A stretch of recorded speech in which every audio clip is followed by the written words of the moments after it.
So I have some news. At the end of this year, I'm going to be taking an indefinite sabbatical from my online sex ed work. And what that means in real terms is that I'm going to be closing the chapters on this YouTube channel and the Doing It podcast.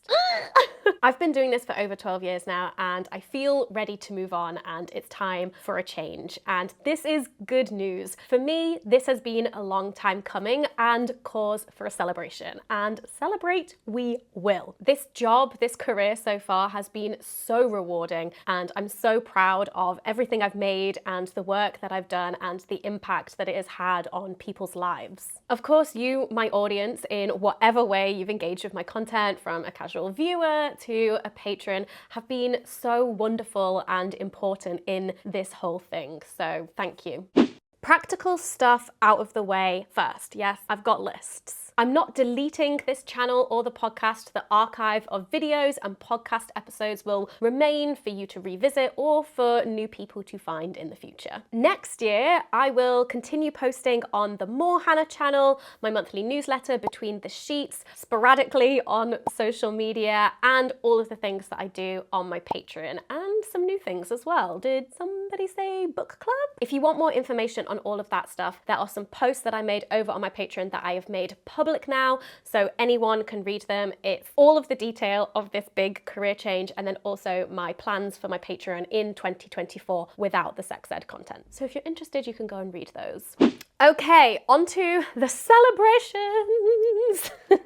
Vlognica is happening over on the More Hannah channel. This is where I post a new video every day for the 8 days of Hanukkah, and it turns out that Hanukkah starts in 2 days. So in 2 days' time on the More Hannah channel, there is going to be a video about how I made this decision to quit, and lots of other videos related and unrelated to this change. So go and head over there for lots more stuff. We're also going to be doing a final episode of the podcast, a big Q&A with me, Mia, and Moog.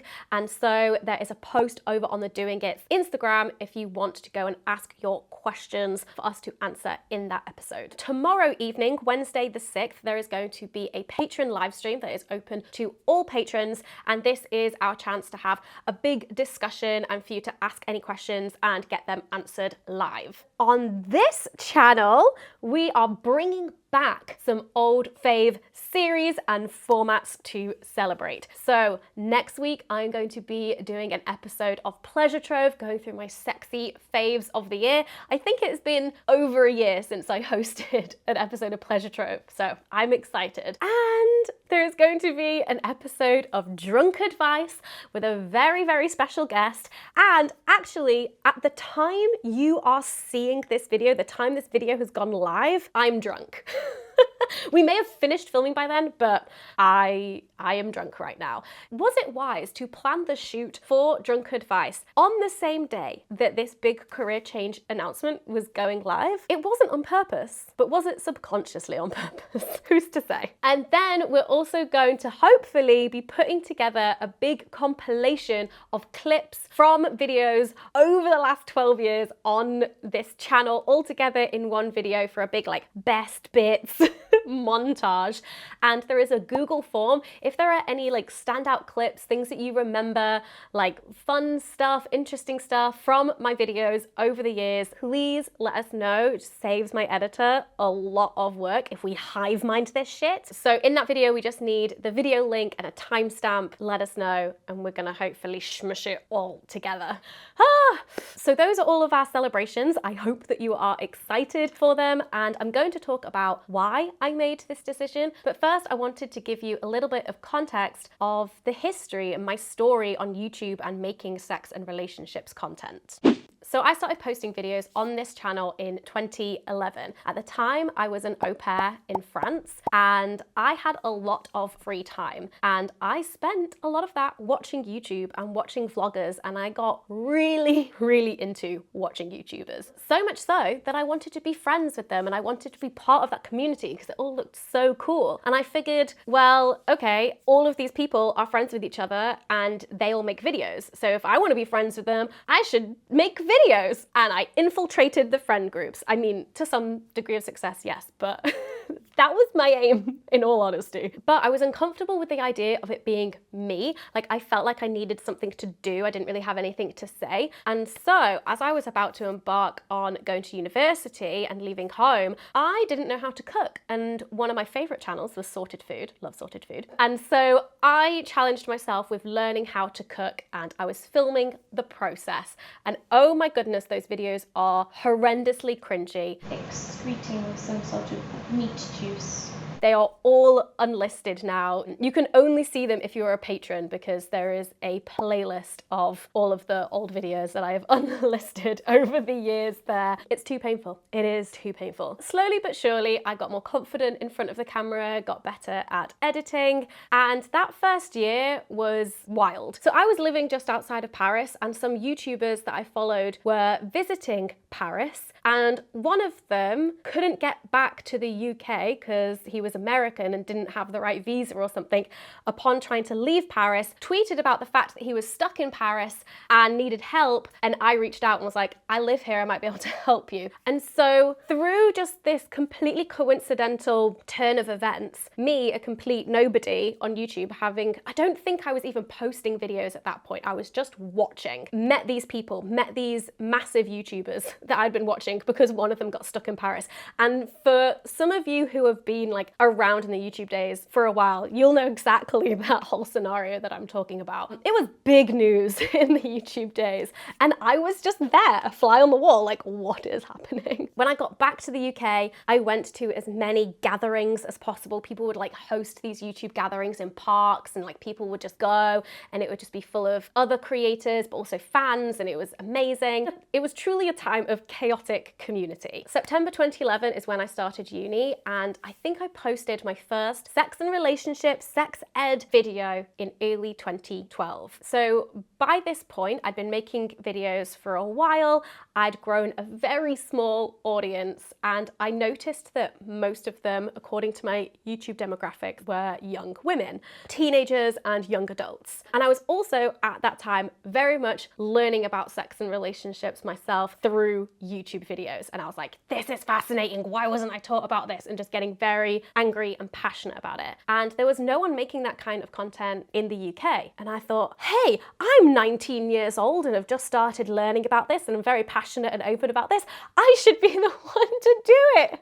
Who was she? Who was she? But honestly, thank you. Thank you, 19-year-old Hannah, for that insane confidence. And when I posted that first sex ed video, there was a big response to it. Like, people really, really loved it. And so I made more, and I kept learning. So those next few years of my life were me doing my degree and not being very consistent with uploading videos because of trying to get a degree. I'd be going back and forth to London a lot for various work events and social stuff, and then in the summers going to VidCon and Summer in the City. I actually handed in my dissertation early so I could go to Playlist Live. I remember being at Playlist Live that weekend and seeing all my friends' Facebook status updates about the stress of like handing in their dissertation and the deadline being imminent, and me being like, I did mine, and now I'm here in Florida. By the way, if you didn't know, I did my degree in history, and my dissertation was about early sexology and Victorian sex manuals, so love that for me. This time I just remember with this excitement and this frenzy. Everything was new and shiny and unknown.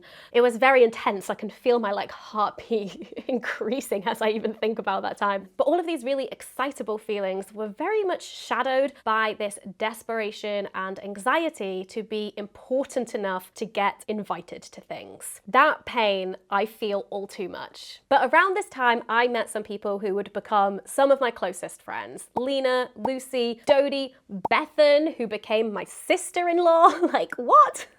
And then after I graduated in 2014, that summer, I moved to London.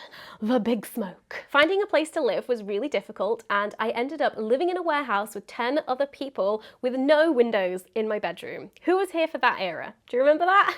I started posting actually consistently on YouTube now that I didn't have uni work to focus on, and I also got some part-time work because YouTube was not fully paying the bills yet. I worked at a catering agency for a bit, getting those flexible shifts here and there, doing the servy thing. I was a professional. I bought some black trousers that were too long for me, and I have no sewing skills whatsoever, so I stapled them up so that they would fit me. Oh dear. But then I got a part-time job 2 days a week making videos for this youth charity called The Site, which I think are called The Mix now. And that was amazing because I was getting paid to do what I was doing but for this charity. And that was also where I met Holly Bourne. Our desks were next to each other. We were colleagues. Amazing. This was also the year that Taylor Swift released 1989, which is not relevant, but that was that year. This was my headspace. I also started my Patreon in 2014, which is significant because Patreon as a company was founded in 2013. But for now, I just wanted to tell you about this thing called Patreon. I was there from very close to the beginning. This was also the year I had my first viral video, Do I Look Like a Slut?, which was all about slut shaming. It was posted on Upworthy. Remember that? And early 2015 was when I started my series Drunk Advice. I remember so clearly why I wanted to make this series. I was really loving making sex and relationships content and really enjoying learning about that and educating people and sharing this information, sex positivity and all of that with the world. But I had this imposter syndrome, which I didn't have when I was 19, apparently, when I started. And I knew that I wanted to give people advice, but I didn't want to be held accountable for that advice. So I thought, what if I get drunk and tell people not to take my advice? Then I can say what I want. And I also wanted to have a series on my channel where I could invite guests on and collaborate. This was the era, at least in my history of YouTube, of the YouTube collaboration. I just did it in a way where I asked people to come get drunk with me. This was a very sloppy time for me. And then that summer of 2015 was when I managed to go full time with making YouTube videos. That first year I moved to London, I also did one of my first ever meetups, and I wanted to mention this because it was so special. It was at the Wellcome Collection, which is an amazing library, museum place in London. And they had an exhibition on at the time called the Institute of Sexology, which was my dissertation, which is what I was studying. And so I was just like, oh my God, I have to go. And I found some of the emails of the people that work at the Wellcome Collection on LinkedIn.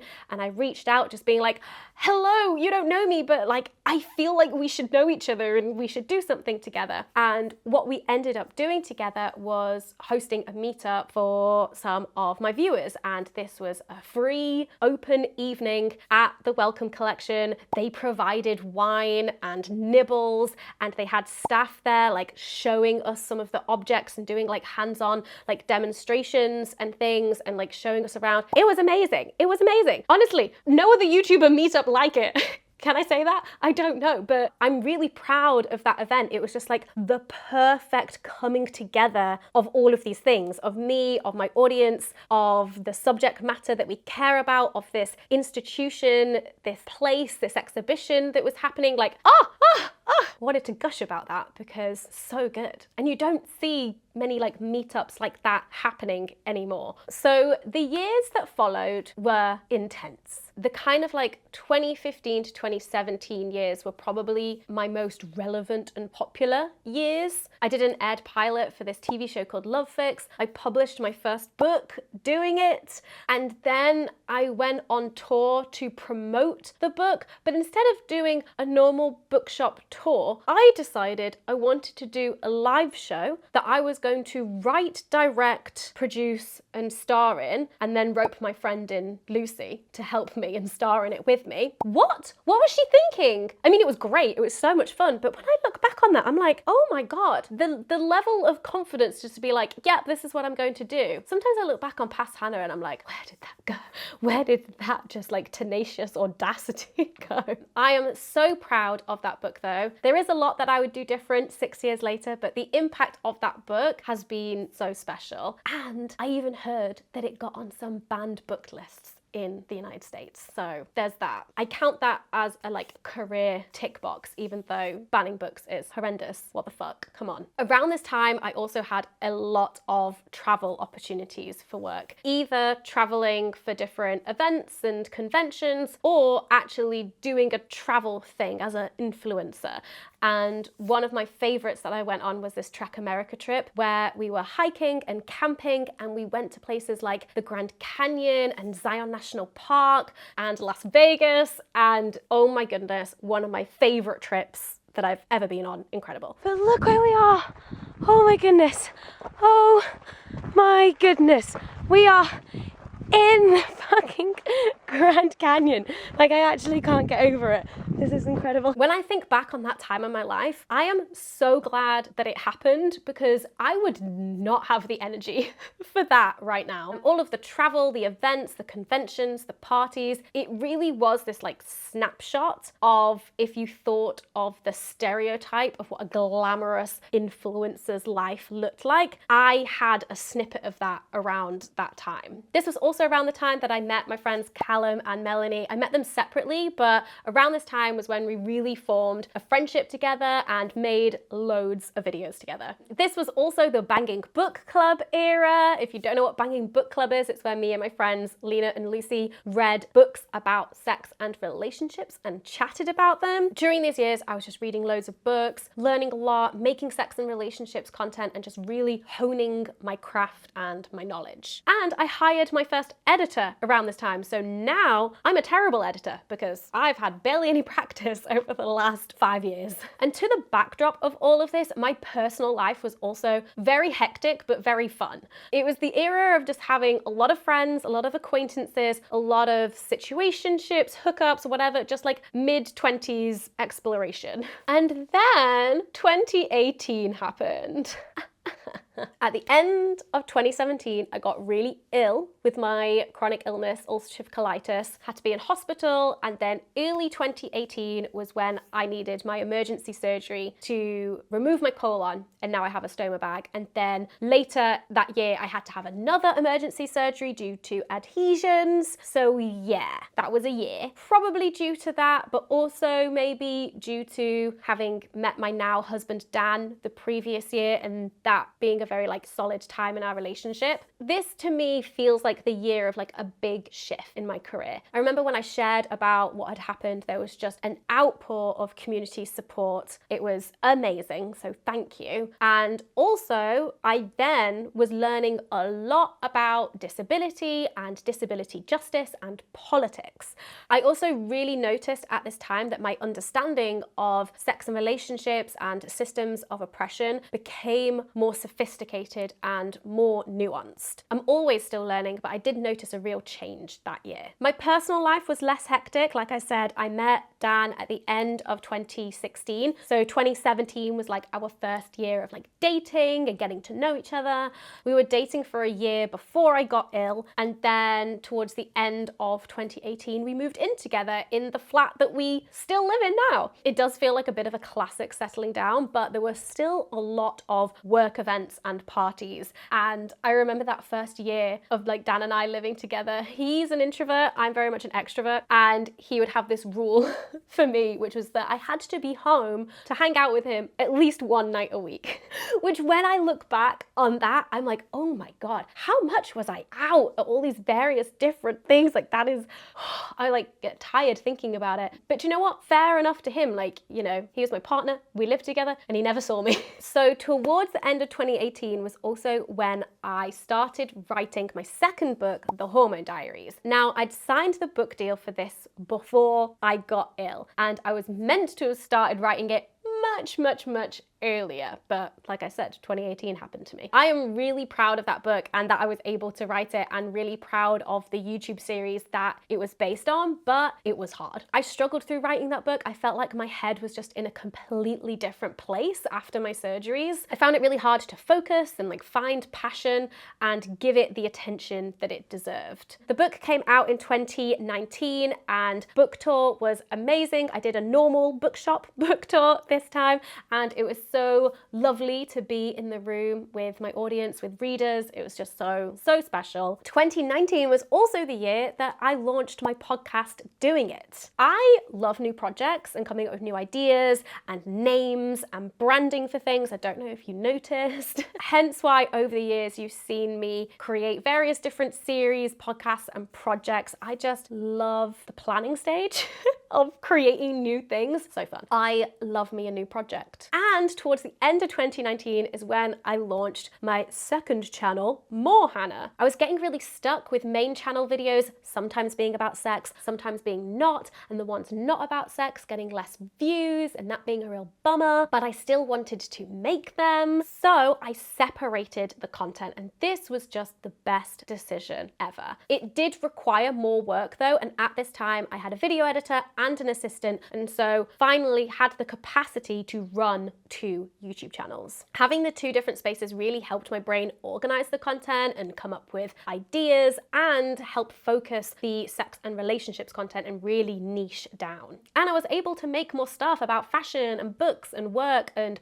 organization and lifestyle without worrying about video performance. Interestingly, as my audience has gotten older, a lot of people and my peers say that they love the More Hannah channel. So cool, best decision ever.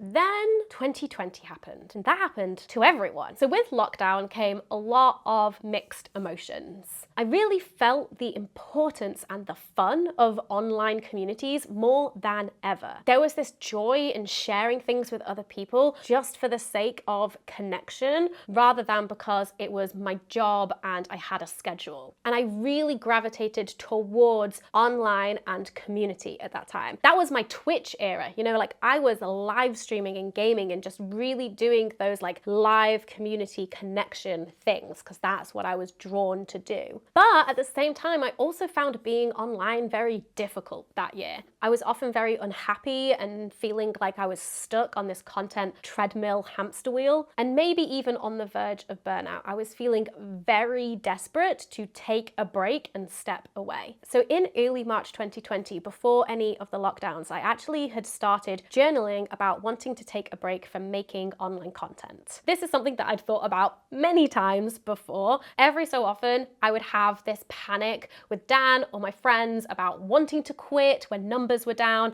and I would go into this like disaster and low self-worth mode, which I think a lot of online content creators can relate to. But 2020 was the year that I actually started actively journaling anytime those thoughts cropped up. I wanted to see if I could spot any patterns and if that would give me a sign of what I needed to do. Around this time was also when I started my IC Sexuality Educator course. Did I do this because of imposter syndrome? Did I do this because I genuinely wanted to learn and like go back to school kind of vibes? A bit of both, I think, but I'm very, very glad that I did it. It got me really excited and reinvigorated about sex ed content again, and it introduced me to loads of amazing ideas and people, and I think just really helped again nurture my knowledge and understanding and reinvigorate the content that I was making around that time. But clearly no decisions to quit or take a break were made during that time, because you still got videos and podcasts from me.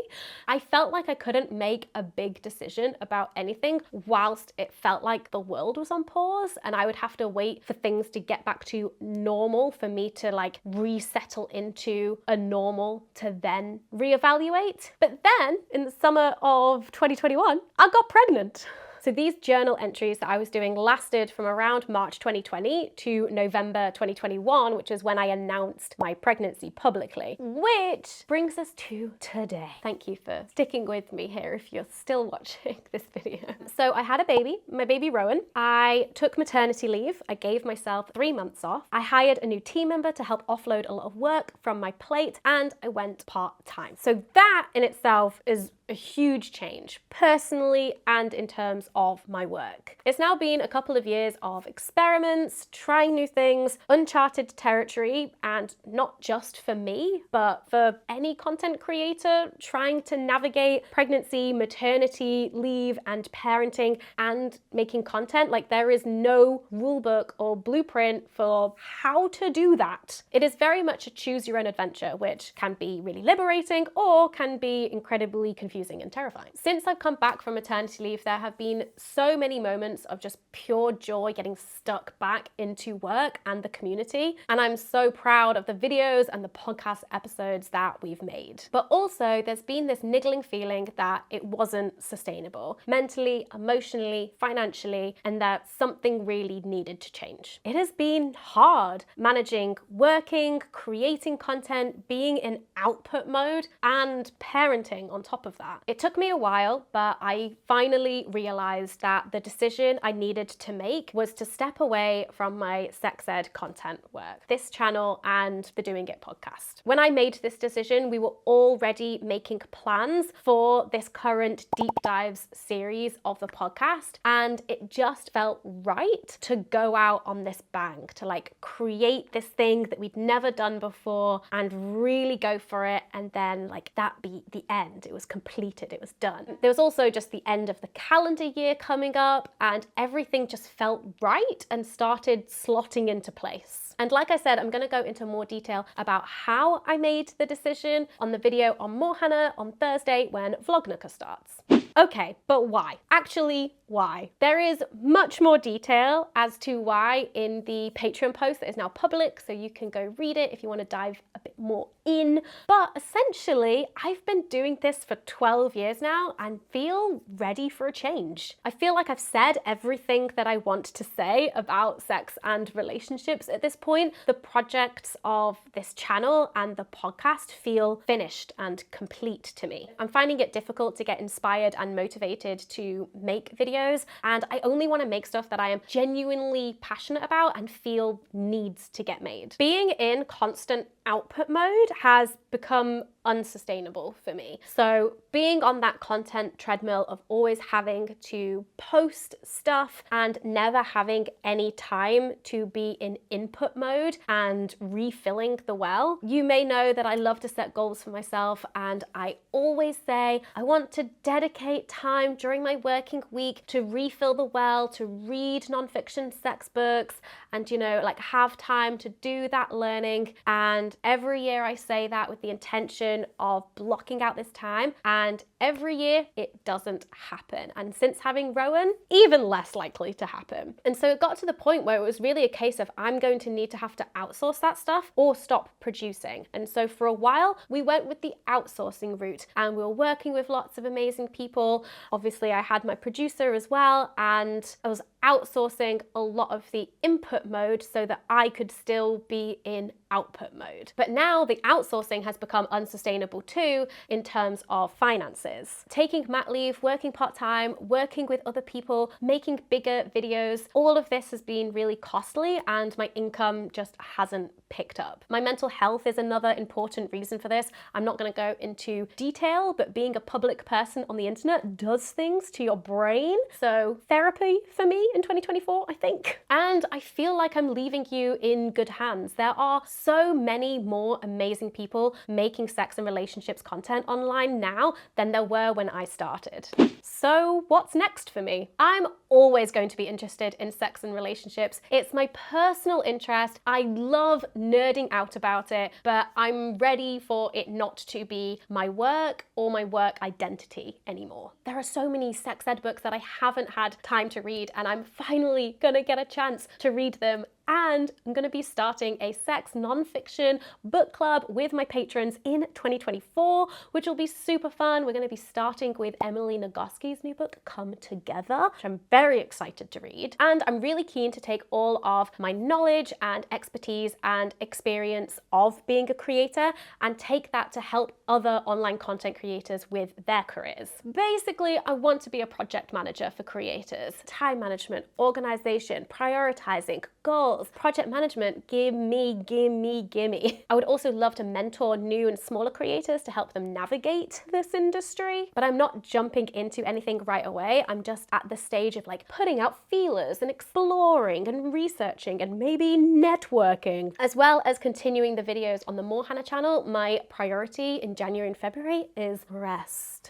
So I have some final thoughts about what this whole decision means. So much of my YouTube career has been focused on growth and growth and growth, which has very much been inspired by other creators who have kind of made their own mini media empires. I tried that and had some success with it, but never really managed to get it to the next level, whatever that means. It's really interesting to think about the different trajectories that being an online content creator can take you. Some creators want to become essentially an independent media company, whereas others are happy being just an individual content creator. And we often hear a lot of stories of people going from being the individual creator to the independent media company, but we never really get the stories of people going the other way around. The emphasis is always on scaling up, but what about scaling down? I don't think I've burned out. I think if I tried to continue, then I would have, but it feels so much better to be making this proactive decision to go out on my own terms. Weirdly enough, and I'll talk about this more in another video, at the beginning of this year, I'd privately named this year my go big or go home year. I really felt like I just had one last big push in me to make it work, but turns out it was my go big and go home year. If things aren't working for you for whatever reason, it's okay to change your mind. It feels weird to be making a big decision like this in public, but people make huge career changes all of the time, and this isn't even like a big change. It's more of a like sideways shift for me, but it's still very strange doing it with people watching. I have this fear of losing my identity. Like, I was the sex one. It was a huge part of my personal brand, and I'm giving that up. So what do I call myself now? What is my brand? What is my identity? Who am I? I am excited to find my nerdy interest in the subject of sex again, but just more privately this time. One of the cool things about making this big change is that as over the last few months, I've been telling people, friends, family, colleagues, as and when I see people, their response has been congratulations. And that feels so good, because to me, that is the correct response. It was very difficult making the decision, but it's a really positive thing, even if it is scary. All right, there it is. It's out there.